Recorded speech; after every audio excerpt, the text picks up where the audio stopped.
Aquarians, let's see कि 4 जून 2025 का divine message, goddess guidance, universal message क्या है, अभी आपको क्या सुनने की ज़रूरत है।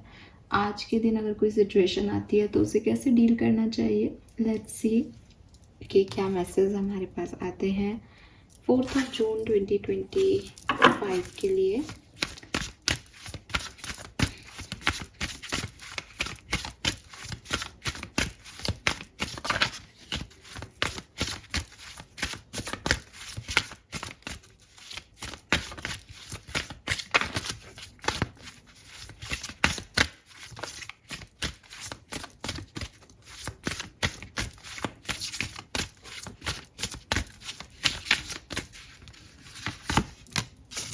Alright, we have center and we have soulmate. Wow.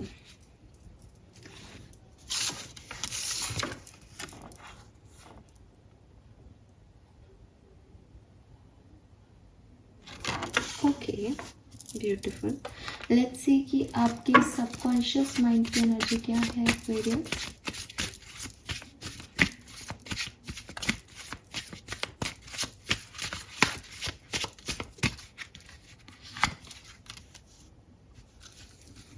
Arrogance. Okay.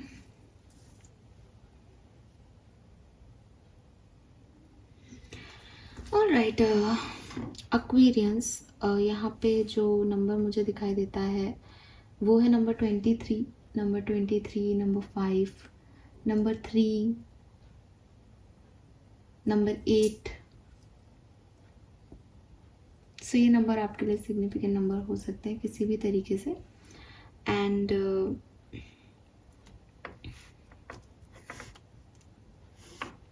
Colour of the day की बात करते हो तो मुझे पिंक कलर दिखाई देता है, गुलाबी colour, light pink colour, baby pink colour, ठीक है, इस तरह का शेड सिग्निफिकेंट हो सकता है।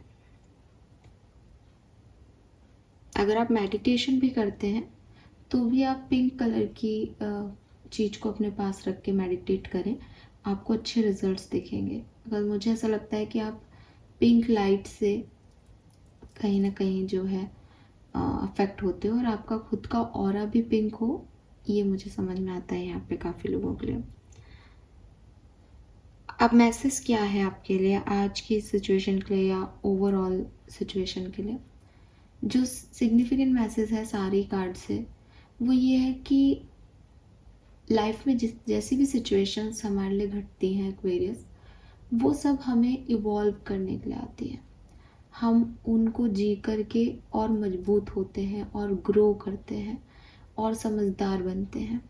तो अगर आप भगवान से या यूनिवर्स से ये शिकायत कर रहे हो या आप अपने आप से अगर ये कहते हो कि मेरी लाइफ में ये सिचुएशंस क्यों आई, तो ये मैं आपको इसका जवाब दे रही हूँ। यूनिवर्स आपको जवाब देना चाहते हैं कि चाहे आप हो, चाहे मैं हूँ, चाहे कोई भी हो दुनिया में, ज़िंदगी में जो कुछ भी हमारे आता है वो हमें अपलिफ्ट करने के लिए आता है, वो हमारा ट्रस्ट क्रिएट करने के लिए आता है। चाहे वो भगवान में क्रिएट करे, चाहे अपने आप में क्रिएट करे, चाहे आप उस सिचुएशन को ऐसे देखो कि मैं पावरफुल हो गई हूँ, या आप उस सिचुएशन को ऐसे देखो कि मुझे पावरफुल कर दिया है, तो आपका डिवाइन सोर्स में जो है वो इन्वॉल्वमेंट बढ़े। लेकिन आपको इवॉल्व करने के लिए, आपको ग्रो करने के लिए जो है टाइम आपकी लाइफ में आते हैं।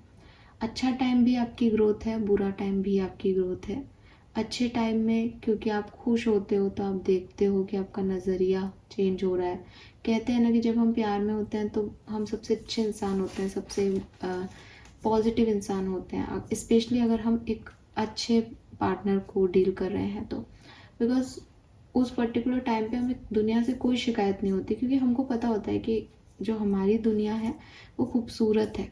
तो जब हम खूबसूरती को देखते हैं तो फिर हमको चारों तरफ खूबसूरती दिखाई देने लगती है। तो ये अपनी ग्रोथ है, ये एक चीज़ है कि हाँ मैं इमोशंस को समझ रहा हूँ, मैं इमोशंस को डील करना जानता हूँ या जानती हूँ, मैं खुशी क्या होती है सच्ची, और ये फीलिंग क्या होती है कि किसी के लिए कुछ करना क्या होता है। ये सब चीज़ें आपको ग्रो करती हैं इमोशनली। जब लाइफ में कुछ बुरा होता है, मान लो यही इसी प्यार से ब्रेकअप हो गया, देन हम सीखते हैं कि ओवर अटैचमेंट से कैसे निकला जाए, किसी के ऊपर डिपेंडेंसी है तो वो लाइफ में सही नहीं है, इसलिए हमें उससे निकलना ही पड़ता है, बचना ही चाहिए। तो ये सब चीज़ें जो हैं वो हमें ग्रो करती रहती हैं, और ये हर एक सिचुएशन हमारी ज़िंदगी के लिए किसी खास बात के लिए, खास सिचुएशन के लिए बनी है। मतलब आप अगर थोड़ा सा अपनी लाइफ में बिल्कुल एकदम डीपली एनालाइज करोगे तो आप पाओगे कि काफ़ी सिचुएशंस जो आपकी ज़िंदगी में आई, उससे कुछ साल पहले से ही आपको उन सिचुएशन के लिए रेडी किया गया। कुछ चीज़ें ऐसी की गई आपके साथ, कुछ सिचुएशन ऐसी लाई गई ताकि जब वो सिचुएशन आपकी लाइफ में आए तब आप समझ चुके हो कि नफ़रत क्या है, प्यार क्या है, झूठ क्या है, रोना क्या है, डिपेंडेंसी क्या है, इंडिपेंडेंसी क्या है। तो आपको तैयार भी करता है यूनिवर्स साथ के साथ, सिर्फ सिचुएशन में नहीं डालता। जहाँ आप किसी ऐसी सिचुएशन में, एक जनरल एग्जांपल ले रही हूँ कि आप अपनी मैरिड लाइफ में सेपरेट हो रहे हो, तो आप डायरेक्ट सेपरेट नहीं होते हो, आप बहुत कुछ देखते हो। पहले आप अकेले रोते हो कि आप दोनों एक दूसरे को समझ नहीं पा रहे, फिर आप और उस सिचुएशन में आगे बढ़ते हो कि अब चीज़ें बिल्कुल हाथ से निकल रही हैं, फिर आप थोड़े टाइम के लिए शायद उस घर से भी चले जाते हो, फिर वापस आ जाते हो, और फिर एट द एंड आप अलग हो जाते हो, बिकॉज आपने वो अलग रहना पहले भी देखा, साथ में रह के भी अपने आप को अलग ही पाया। तो ये सब चीज़ें होती हैं, उसके बाद एक मेन इवेंट आता है। तो यूनिवर्स आपको तैयार भी करता है, आपको ग्रो भी करता है, और आपको ब्रेव भी बनाता है, पावरफुल भी बनाता है प्रोसेस के अंदर। तो सबसे पहले तो आपको ये चीज़ समझनी होगी। नाउ यहाँ पे जो मैसेज है, पहला मैसेज है सेंटर। सेंटर का कार्ड कह रहा है आई होल्ड माई सेंटर। तो आपको कहा जा रहा है कि हर व्यक्ति का ना एक बेसिक नेचर होता है, ठीक है।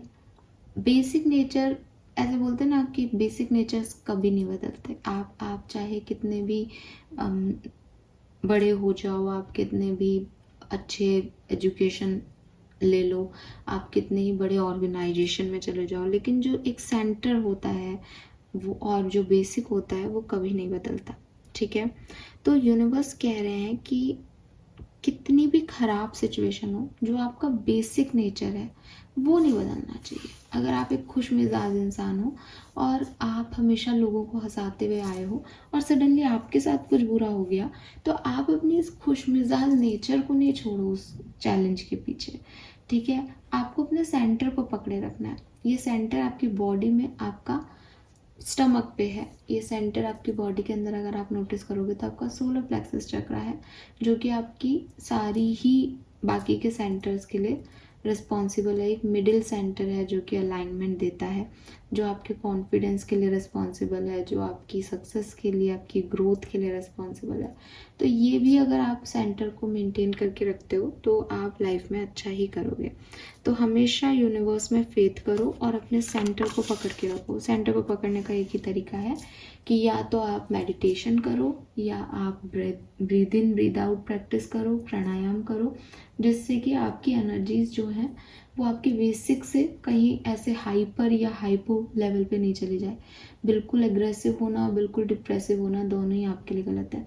आपको उस सेंटर पॉइंट, उस बेसिक नेचर को थाम के रखना है, दैट ये मैं हूँ, अगर यही मैंने आज खो दिया तो मैं खुद को खो दूंगा। और जितने भी लाइफ के चैलेंजेस आए, आप सब कुछ खो सकते हो, जिस दिन आप खुद को खो देते हो वो बड़ा मुश्किल मामला हो जाता है कि भाई, क्योंकि सब कुछ ढूंढना है, किसी के भी रिप्लेसमेंट मिल जाएंगे आपको, लेकिन आपको आपका रिप्लेसमेंट नहीं मिलेगा। तो कोई भी लाइफ की जर्नी में खुद को नहीं खोना है, ठीक है। कभी कभी हम दूसरों में फिट इन होने के लिए खुद को खो देते हैं, कभी हमें चैलेंजेस का सामना करते करते खुद को खो देते हैं, बट खुद को नहीं खोना है यहाँ पे आपको, ठीक है। Then we have soulmate. तो मे बी ये कार्ड यहाँ पे इसलिए है कि आप में से काफ़ी लोग अपने सोलमेट का इंतज़ार कर रहे हैं।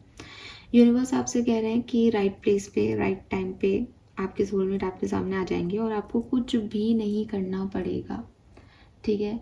जिन लोगों के पास उनके सोलमेट्स हैं, आप उनसे कहोगे कि अरे तुमने कोई रिचुअल किए थे, तुमने कोई खास पूजा पाठ कराया था, वो कहेंगे नहीं, इत्तेफाक से हम मिल गए।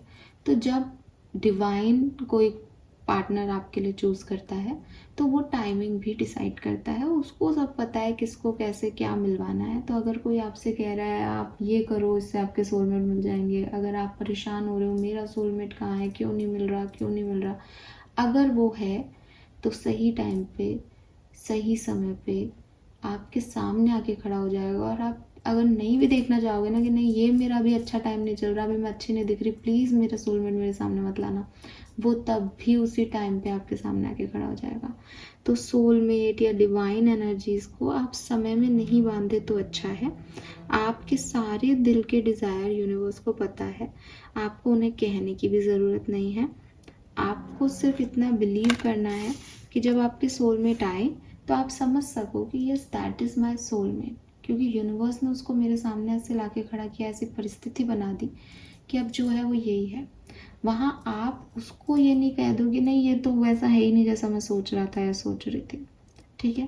बिकॉज यहाँ पे कुछ लोगों के लिए मुझे मैसेज भी मिल रहा है कि आपका थॉट प्रोसेस बहुत इधर उधर फ्लक्चुएट करता है, आप बहुत जंबल करते हो, आपको समझ में नहीं आता, एक पल में आप कुछ हो दूसरे पल में आप कुछ हो। तो अगर आप ऐसी एनर्जीज में हो देन यूनिवर्स आपको मैसेज दे रहे हैं कि भाई देखो तुम परेशान फालतू ही हो रहे हो, क्योंकि जो तुम्हारे लिए है वो तो कहीं जाएगा नहीं, वो तुम्हारे टाइम समय पे आ जाएगा।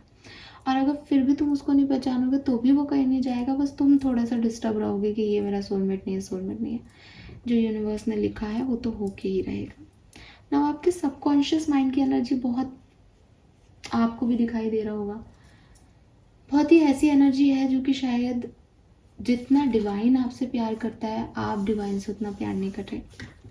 अब आपको ये बात अच्छी नहीं लगेगी, आपको लगेगा नहीं हम तो बहुत प्यार करते हैं, हम तो बहुत फेथ रखते हैं, बट एक्चुअली में अगर आप फेथ रखते तो आप एरोगेंस में तो बिल्कुल नहीं होते। एरोगेंस का कार्ड कह रहा है कि not seeing flaws hinder your growth, no limit to learn and improve. अगर आप वो लोग हो एक्वेरियस, जो मैं ये नहीं कह रही आप वो लोग हो, बट मैं ये कह रही हूँ कि शायद इन दिनों आप ऐसा कर रहे हो कि आपको लग रहा है कि ये इंसान गलत है, ठीक है, इसने ऐसा किया है, वो इंसान भी गलत है, उसने ऐसा किया है, ये भगवान ने कैसा सोलमेट दे दिया, इसमें तो ये भी नहीं है, ये तो अच्छा नहीं दिखता, ये तो ऐसे बोल रहा है, ये तो ये कर रहा है, ये तो वो कर रहा है। तो यूनिवर्स आपको कह रहे हैं that is your ego, that is your arrogance. ये ईगो ही है और एरोगेंस ही है जो हमें दूसरों की कमियां दिखाता है, वरना एक प्योर सोल से अगर आप बात करोगे तो वो अपना ही जैसा सबको मानेगा। कहते हैं ना कि खूबसूरती आँखों की है, खूबसूरती नज़रिए में है, नज़र में नहीं है। यानी अगर मैं किसी को अच्छे मन से देख रही हूँ तो वो हर इंसान मेरे लिए खूबसूरत है। कभी कभी हम जिस इंसान को प्यार करते हैं बट हमारे फ्रेंड सर्कल में या हमारा स्पेशली हमारे जो बेस्ट फ्रेंड्स होते हैं वो कहते थे अरे यार तेरे को यही मिला, बिकॉज उसको दिख रहा है कि वो पर्सन इतना खास नहीं लगता, आप ज़्यादा स्मार्ट हो, आप ज़्यादा खूबसूरत हो, वो आपके बिल्कुल भी लायक नहीं है। लेकिन आप उस इंसान से प्यार करते हो तो आप उसको उसी नज़र से देखने लग जाते हो कि ये बहुत हैंडसम है। और वो एक कॉमेडी है ना कि मेरी वाली अलग है, मेरा वाला अलग है, मेरा वाला बहुत अच्छा है। तो जब आप प्यार की नज़रों से किसी को देखोगे तो अपने आप ही वो इंसान आपको दुनिया का सबसे खूबसूरत इंसान लगने लगता है। और जब आप नफ़रत से किसी को देखोगे तो अपने आप ही आप उसको रावण और कंस की संज्ञा दे दोगे कि इससे ख़राब इंसान मैंने दुनिया में नहीं देखा। बट यूनिवर्स आपसे कह रहे हैं दैट इज़ योर ईगो, जो आपको दूसरों की कमियां तो दिखा रही है लेकिन आपकी खुद की कमियां नहीं दिखा रही। तो अगर आप अभी ब्लेम गेम्स खेल रहे हो या अभी आप खुद को ऐसे सुकून देते हो किसी तरीके से कि खुद का तो सेंटर आपका पता नहीं कहाँ चला गया, खुद के बेसिक्स तो आपके पता नहीं, क्योंकि आप ये हो नहीं तो आपका बेसिक्स तो हिल गया है अब। तो अब आप क्या कर रहे हो कि अरे इसमें ये प्रॉब्लम है, इसमें ये प्रॉब्लम है, इस सिचुएशन में ये इशू है, भगवान ने ऐसा नहीं किया, भगवान ने वैसा नहीं किया। Don't do this, that is your ego, that is your arrogance. क्योंकि आपकी आंखें हैं ना ये बाहर देख रही है, जरा अपना थर्ड आई ओपन करो तो आपको अंदर से दिखेगा। तो आपको समझ आएगा कि अगर सामने वाले ने 10 गलतियां की हैं तो 5 गलती आपकी भी थी। अगर आपको ऐसा लगता है कि सामने वाले ने मुझे धोखा दिया है और आपके साथ बुरा हुआ है, भगवान ने बुरा किया है, आप पीछे पन्ने पलट के देखोगे तो आप कहोगे कि भगवान ने शायद आपको 2-3 बार पहले भी बताया था कि ये धोखेबाज है, लेकिन आपने नहीं माना क्योंकि उस समय आप अपनी दुनिया में थे। तो इसमें उस इंसान की क्या गलती? वो तो बता रहा है कि मैं खराब इंसान हूँ, मैं धोखेबाज हूँ, मैं तो फ्रॉड ही हूँ। आप उन्हें विश्वास पात्र मान रहे हो, आप उन पे ट्रस्ट कर रहे हो, आप भगवान से कह रहे हो कि प्लीज़ उसको एक बार मेरी तरफ वापस ला दो, बात करा दो, जबकि वो जानते हो कि आपकी वो टॉक्सिक पर्सन है। आपने तब तो ये नहीं सोचा कि भगवान ने अगर इससे मुझसे अलग किया है तो शायद ये मेरे लिए सही नहीं होगा। तब तो आप अलग ही खुमारी में हो। और आज जब आपको सारे सच पता चल गए तो आप कह रहे हो कि वो इंसान गलत था और भगवान ने आपके साथ गलत किया। आपका वहाँ कोई रोल नहीं था, भगवान ने आपको कर्म करने के लिए कोई दिमाग नहीं दिया था। तो एक्सेप्ट इट ना, एक्सेप्ट इट दैट मैं भी फॉल्टी हूँ, मेरे अंदर भी इम्परफेक्शन है। कोई इंसान आपसे भगवान मिलवाता है, आप कहते हो ये तो अच्छा नहीं दिख रहा। आप क्या सच में बहुत अच्छे दिखते हो? क्या आप मिस वर्ल्ड कॉम्पिटिशन में जा सकते हो, या आप मिस्टर जो है हैंडसम कॉम्पिटिशन में जा सकते हो, मिस्टर इंडिया में? तो आप क्या आप परफेक्ट हो? अगर मैं खूबसूरती की बात नहीं करूँ तो मैं दूसरे तरीके से देखूँ, क्या आपको लग रहा है ये तो ये बात करता है, ये तो इंटेलिजेंट नहीं है? क्या आप उतने वाइस हो? अगर हो सकता है कि आपको खुद उस लेवल पे आप इंटेलिजेंट लगते हो और अभी भी आप मेरे को मन में जवाब दे रहे हो हाँ उससे तो बेटर ही है, लेकिन क्या हर तरह से, क्या हर तरह से बेटर हो? तो परफेक्शन इज़ नॉट लाइक कि हर चीज़ में वो व्यक्ति अच्छा होगा।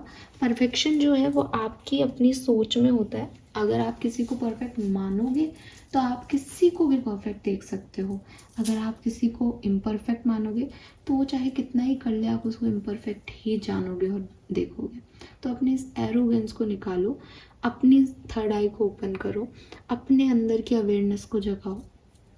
आप में से काफ़ी लोगों के लिए जो भी बुरा समय, जो भी प्रॉब्लम्स आपकी ज़िंदगी में चल रहे हैं, वो एक्चुअली में आपको आपकी गलतियाँ दिखाने को कही जा रही है। आपका कोई बुरा नहीं चाहता। आपके ऑब्स्टिकल, आपकी प्रॉब्लम्स आप खुद बन रहे हो इस समय। क्यों? क्योंकि आपका नज़रिया वैसा है। तो चाहे आप इसको बुरा मानो, चाहे आप इसको भला मानो, आप इवॉल्व हो इस प्रोसेस में। आप अपने आप से मुलाकात करो इस पूरे प्रोसेस में। मैं ये नहीं कह रही कि आप जिन लोगों को बुरा मान रहे हो, बुरा सोच रहे हो, वो बुरे नहीं हैं। I am not saying that. लेकिन मैं ये कह रही हूँ कि ताली दो हाथ से बजती है। यूनिवर्स आपको यही कह रहे हैं कि आप दूसरों में कोई सुधार नहीं ला सकते, बट आप अपने अंदर सुधार ला सकते हो। अगर इस पूरे प्रोसेस में आप ये देखते हो कि 10 लोग सामने के गलत हैं, तो आप 11वां भी गलत ही ढूंढोगे। बिकॉज 10 लोग सामने के गलत हैं क्योंकि आप भी गलत थे। अब अगर आपने आज अपने आप को सुधार लिया तो वो 11वां इंसान आपसे नहीं मिलेगा, अदरवाइज आपकी लाइफ में एक 11वां इंसान और आ जाएगा जो खराब होगा। समझ रहे हो आप? तो ये चीज़ आपको ध्यान रखनी है। और थोड़ा सा यूनिवर्स पे फेथ बनाओ। आपके लिए यूनिवर्स बहुत सारा काम कर रहे हैं, बट आपको दिखाई नहीं दे रहा, या आप पता नहीं, आप देखना नहीं चाह रहे। सेलिब्रेट अदर सक्सेस, ये मैसेज है आपके एरोगेंस, आपके ईगो लेवल को नॉर्मलाइज करने का। जब आप दूसरों की खुशी में खुश होते हैं, दूसरों के लिए सोचते हैं, दूसरों के लिए करना चाहते हैं, दूसरों के हक में ताली बजाते हैं, तब आप इस जगह तक पहुंच जाते हैं कि आपको किसी और से कोई कंपटीशन नहीं है। आप एक फ्री सोल हो, आपकी जर्नी आपकी है, उनकी जर्नी उनकी है। तो वही चीज़ है ना कि अगर आप इसमें हो कि इसको ये मिल रहा है, उसको वो मिल रहा है, तो आप दुनिया के सबसे बेवकूफ़ इंसान हो।